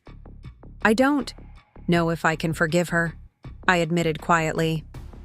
Forgiveness is a personal choice, Mom said. But there are many ways to move forward that don't require erasing what happened. Sometimes acknowledgement is enough, seeing clearly who someone is, both their capacity for harm and their potential for growth. When Jessica returned that evening, she brought dinner from Mom's favorite Italian restaurant, a small gesture of care that seemed to please Mom immensely. The three of us ate together in the living room, the conversation carefully navigating around difficult topics while finding moments of genuine connection in shared memories and current events. As we cleared the dishes, Jessica mentioned offhandedly, "I saw Daniel today. He said he texted you." I nodded, balancing plates as I moved toward the kitchen. He did, still interested in the partnership. "Are you still considering it?" she asked, her tone carefully neutral. "We are," I confirmed. "The team sees the potential, though we're proceeding cautiously." She followed me into the kitchen, speaking quietly so Mom couldn't overhear. "I want you to know that I've been very clear with Daniel about our history. He understands that any perception of my influence would be detrimental to your consideration of Horizon as a partner." The statement surprised me with its self-awareness and consideration. "Thank you for that clarity," I said after a moment. "It helps." We worked side by side, rinsing dishes and packaging leftovers in a domestic rhythm that felt both strange and familiar. This wasn't forgiveness or reconciliation, but it was something. A willingness to occupy the same space, to acknowledge each other's reality, to find small ways to coexist without ignoring the past. As I drove back to Seattle that night, I found myself considering Mom's words about creating something new without forgetting the lessons of the past. Perhaps that was the key, not trying to rebuild what had been lost, but constructing something different on the foundation of hard-earned wisdom. The next morning, I called a special leadership meeting at Evergreen, gathering our core team for a discussion that would shape our future. I've been reflecting on the Horizon opportunity. I began once everyone was settled, and on our company's journey over the past 5 years. We've built something remarkable together, not just successful, but meaningful. The question now is how we want that meaning to grow and evolve. For the next hour, we discussed not just the specifics of Horizon's proposal, but the broader question of Evergreen's future direction. The conversation was thoughtful, nuanced, balancing ambition with caution, opportunity with risk. "I think we're ready to move forward with Horizon," Renee said finally, looking around the table. "With the protections we've negotiated and the alignment in values we've confirmed, this partnership feels right." One by one, each team member voiced their agreement, adding specific conditions or considerations they felt were important to include in the final agreement. When everyone had spoken, all eyes turned to me. 5 years ago, I said slowly, I fought to reclaim this company because I believed its values and vision were worth preserving. Today, I believe those same values and vision are strong enough to grow beyond what any one of us could create alone. I looked around the table at these people who had stood with me through crisis and rebuilding, who had helped transform Evergreen from my personal project into a shared mission. If we're all in agreement, I'll contact Daniel tomorrow to move forward with the partnership. The decision felt right. Not just strategically sound, but emotionally aligned with where I now found myself. Ready to grow beyond the boundaries of past trauma to build something larger than my personal story of betrayal and resilience. That evening, I texted Jessica, "We're moving forward with Horizon. I wanted you to hear it from me directly." Her response came quickly, "That's excellent news. Daniel and his team will be good partners for Evergreen's next chapter." Then, a moment later, A second message. Thank you for telling me yourself. It means more than you know.